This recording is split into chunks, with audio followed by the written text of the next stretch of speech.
இன்றைய தினம் அடுத்ததாக நாம் பார்க்கக்கூடிய ஒரு மிக முக்கியமான விஷயம், மிக மிக முக்கியமான விஷயம், எல்லா குடும்பத்திலையும் இருக்கக்கூடிய ஒரு விஷயம் என்ன அப்படின்னு கேட்டால், இந்த சங்கல்பம் தான் மிகவும் மிக மிக மிக மிக முக்கியமானது. அதை சில இடத்துல இப்போ நான் இருக்கேன்னு நான் அவங்களையும் சொல்லுவேன், சொல்லுங்க அப்படின்னு சொல்லுவேன். இப்போ அவங்களும் சொன்னாதான் அது சிறப்பு.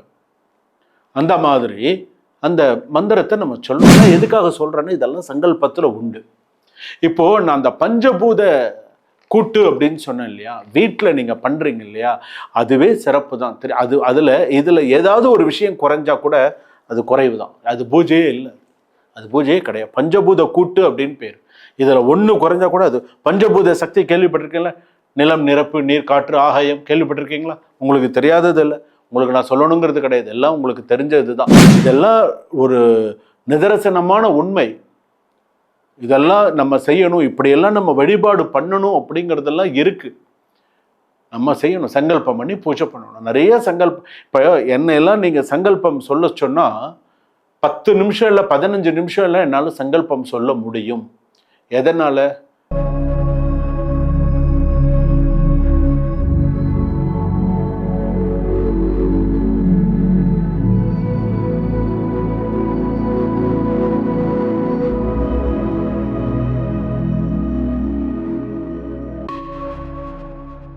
இன்றைய தினம் அடுத்ததாக நாம் பார்க்கக்கூடிய ஒரு மிக முக்கியமான விஷயம், மிக மிக முக்கியமான விஷயம், எல்லா குடும்பத்திலையும் இருக்கக்கூடிய ஒரு விஷயம் என்ன அப்படின்னு கேட்டா, பஞ்சபூத கூட்டு கேள்விப்பட்டிருக்கீங்களா?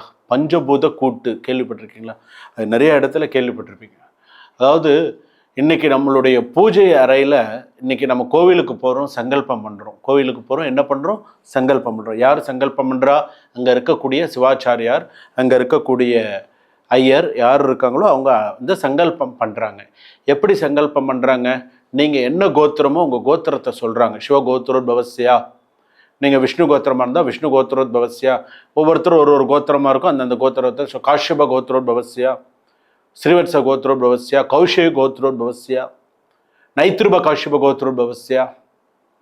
அந்த கோத்திரத்தை சொல்லுவாங்க. கோவிலில் சொல்கிறத சொல்கிறேன். அந்த கோத்திரத்தை சொல்லி அடுத்ததாக என்ன, அவங்களோட பேரு நட்சத்திரம் சொல்கிறாங்க. இப்போ ஒரு பேரு நட்சத்திரம் அப்படின்னு எடுத்துட்டோம் அப்படின்னு சொன்னால், இப்போ உதாரணத்திற்கு அபினவ் ஆரியா அவங்க பேர் சொல்கிறாங்க. அபினவ் ஆரியா, புரட்டாதி நட்சத்திரம், கும்பராசி அப்படின்னு சொல்கிறாங்க. நான் அப்போ அதுக்கு சங்கல்பத்தில் சொல்கிறோம், பூர்வ புரோட்டபத நட்சத்திரே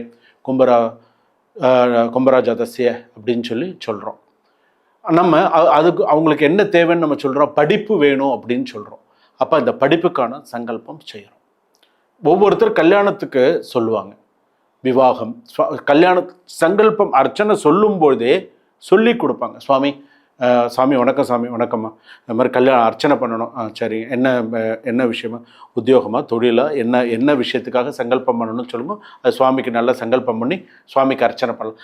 சங்கல்பம் இல்லாத பூஜை நிறைவானது அல்ல. சங்கல்பம் செய்யக்கூடிய பூஜை தான் நிறைவான பூஜை. நீ சொல்லக்கூடிய ஒரு விஷயத்தை அந்த இறைவன்கிட்ட அந்த சங்கல்ப பூர்வமாக சொல்லி, எங்கள் வீட்டில் கணபதி ஹோமம்லாம் பண்ணுறீங்களே, சுக்லாம்பரதரம் நம்ம சொல்கிறோம், பிராணானாமியாக, அடுத்ததாக நம்ம என்ன சொல்கிறோம், இதெல்லாம் நம்ம சொல்லி அடுத்தது நம்ம என்ன சுபே சோபனை இப்போ மகாசங்கல்பம்லாம் சொல்கிறாங்க. இது என்ன வருஷம் மாதம் இதெல்லாம் சொல்கிறாங்க.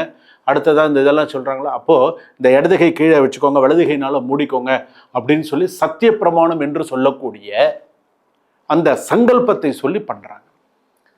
இந்த சங்கல்பம் தான் மிகவும் மிக மிக மிக மிக முக்கியமானது.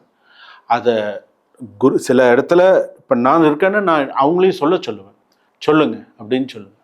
இப்போ அவங்களும் சொன்னாதான் அது சிறப்பு. அந்த மாதிரி அந்த மந்திரத்தை நம்ம சொல்லணும். சொல்லும் பொழுது இப்போ கல்யாணம் அப்படின்னு எடுத்துட்டோன்னே, அதிசீக்கிரமேவ உத்வாக பிராப்தர்த்தம், அதிசீக்கிரமேவ விவாக தாமச தோஷ நிவர்த்தர்த்தம், சீக்கிரமாக கல்யாணம் நடக்கணும். ஜாதகசிய கிரக தோஷ நிவர்த்தர்த்தம், நிறைய அதுக்கு என்ன சொல்லணுமோ அதெல்லாம் சொல்லி பண்ணணும். படிப்பா பிரதம ஸ்ரேண்யாம் அப்படின்னு சொல்லி பண்ணணும். ஃபர்ஸ்ட் ரேங்க்ல வரணும். பிரதம ஸ்ரேண்யாம் சரஸ்வதி கடாட்ச சித்தியர்த்தம், வித்யா பாரங்கதா சரஸ்வதி கடாட்ச சித்தியர்த்தம். உத்தியோகஸ்தானம், உத்தியோகம் பார்க்குறாங்களா, உத்தியோகத்துக்கு தகுந்த மாதிரி வியாபாரம் பண்றாங்களா, லட்ச லட்ச கோடி கோடி லாப அபிவிருத்தி சித்தர்த்தம், மகாலட்சுமி நிரந்தர வாச சித்தர்த்தம், அஷ்டலட்சுமி கடாட்ச சித்தர்த்தம், நன்னா இருக்கணும், அமோகமா இருக்கணும், குபேர மகாலட்சுமி அனுகிரக, இதெல்லாம் எதுக்காக சொல்றேன்னு, இதெல்லாம் சங்கல்பத்துல உண்டு. இப்போ நான் அந்த பஞ்சபூத கூட்டு அப்படின்னு சொன்னேன் இல்லையா, வீட்டில் நீங்க பண்றீங்க இல்லையா, அதுவே சிறப்பு தான். இதுல ஏதாவது ஒரு விஷயம் குறைஞ்சா கூட அது குறைவு தான், அது பூஜையே இல்லை, அது பூஜையே கிடையாது. பஞ்சபூத கூட்டு அப்படின்னு பேர். இதுல ஒண்ணு குறைஞ்சா கூட அது பஞ்சபூத சக்தி கேள்விப்பட்டிருக்கீங்களா? நிலம், நிரப்பு, நீர், காற்று, ஆகாயம் கேள்விப்பட்டிருக்கீங்களா? உங்களுக்கு தெரியாதது இல்லை, உங்களுக்கு நான் சொல்லணுங்கிறது கிடையாது, எல்லாம் உங்களுக்கு தெரிஞ்சது தான். அப்போ அந்த பஞ்சபூத கூட்டு அப்படிங்கிறது என்ன அப்படின்னு கேட்டா, ஒரு மண்ணுல விநாயகர் பிடிச்சி வச்சாலும், ஒரு ஒரு ஒரு மஞ்சள் விநாயகர் பிடிச்சி வச்சாலும், ஒரு வெள்ளத்துலயோ ஒரு அரிசி மாவுலையோ நம்ம விநாயகர் பிடிச்சி வச்சோன்னு சொன்னா அது மண் தத்துவம், கீழே மண் தத்துவம். நீர் தத்துவம்னா என்ன? பஞ்சபாத்திர ருத்ரனில தண்ணி வைக்கிறோம் பார்த்தீங்களா, பஞ்சபாத்திர ருத்ரனில இன்னைக்கும் சில குடும்பங்கள்ல நைட்டும் தண்ணி வைப்பாங்க, எப்போதும் பூஜை ரூம்ல தண்ணி வைக்கிற ஒரு பழக்கம் இருக்கு, நீர் தத்துவம். சுவாமி கிட்ட விளக்கேத்துறாங்க இல்லையா, நெருப்பு தத்துவம். சுவாமி கிட்ட அகர்பத்தி ஏற்றி வைக்கிறாங்க இல்லையா, அது அந்த காற்று அது ஃபுல்லா பரவுறது. ஆகாய தத்துவம், கற்பூரம் மணி அடிச்சு தீபாராதனை பண்றீங்க, அந்த கண்டாநாதம்னு சொல்லுவா, மணி அடிச்சு சுவாமிக்கு தீபாராதனை காட்டுறீங்களா, எத்தனை பேருக்கு பண்றீங்க அந்த மாதிரி. அப்போ அந்த தீபாராதனை நீங்க பண்ணும்போது வெளியில எல்லாம் கூட அது ஆகாசம். அப்ப அந்த பஞ்சபூத கூட்டு, இதுல ஏதாவது ஒரு விஷயம் நீங்க செய்யலைன்னா அது கிடையாது, அந்த பூஜை அன்னைக்கு அது பூர்த்தி ஆகலை அப்படின்னு தான் அர்த்தம். நீ ஒரு பூஜை பண்ணணும்னு சொன்னா காலையில நீ என்ன பண்ற, விநாயகர் எடுத்து வைக்கிறியா, விநாயகருக்கு புஷ்பம் சுவாமிக்கு வைக்கிறியா, ஒரு விநாயகர் சில இடத்துல பார்த்துருக்கீங்களா, விநாயகர் பிடிச்சி வச்சு ஒரு அருகம்புல் வச்சு பூஜை பண்ணுவாங்க, பார்த்துருக்கீங்களா? சில பேர் கூட கேட்பாங்க, என்ன டெய்லி விநாயகர் பிடிச்சி வைக்கிற அப்படின்வாங்க. அதுக்கெல்லாம் நிறைய அர்த்தம் இருக்கு. அந்த விநாயகர் பூஜை விநாயகருக்கு எடுத்து வைப்பாங்க, விநாயகருக்கு அடுத்ததா சுவாமிக்கு விளக்கேற்றுறது, பஞ்சபாத்திர ருத்ரனில தண்ணி வைக்கிறது, நைவேத்தியம் வைக்கிறது சுவாமிக்கு, இதெல்லாம் இந்த பஞ்சபூத சக்தி அந்த பூஜை அறையில இருக்கணும். பஞ்சபூத கூட்டு அப்படின்னு பேர். இதெல்லாம் ஒரு நிதர்சனமான உண்மை.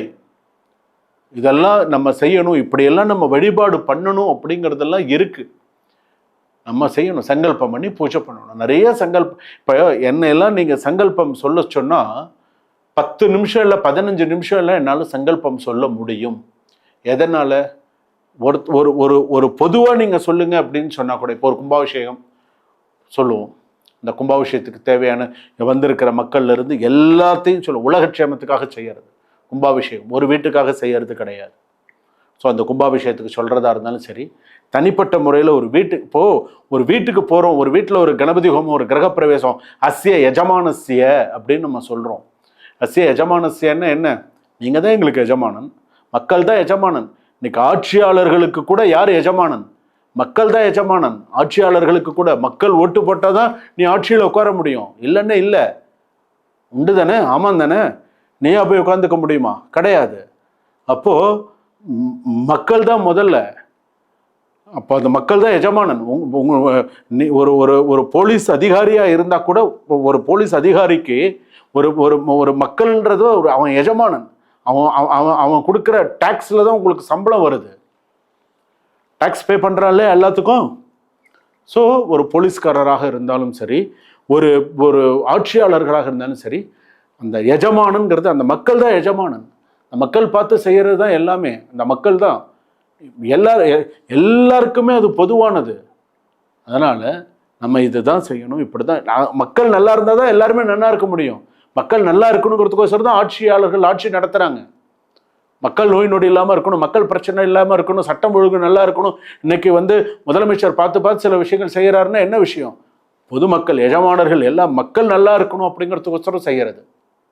ஸோ அதனால இந்த பஞ்சபூத சக்தி, இந்த பஞ்சபூத கூட்டு அப்படின்னு சொல்லக்கூடிய அந்த விஷயங்கள் எல்லாம் கரெக்டாக நீங்கள் வீட்டில் செய்கிறீங்களா அப்படிங்கிறத பார்த்துக்கோங்க. சுபம்.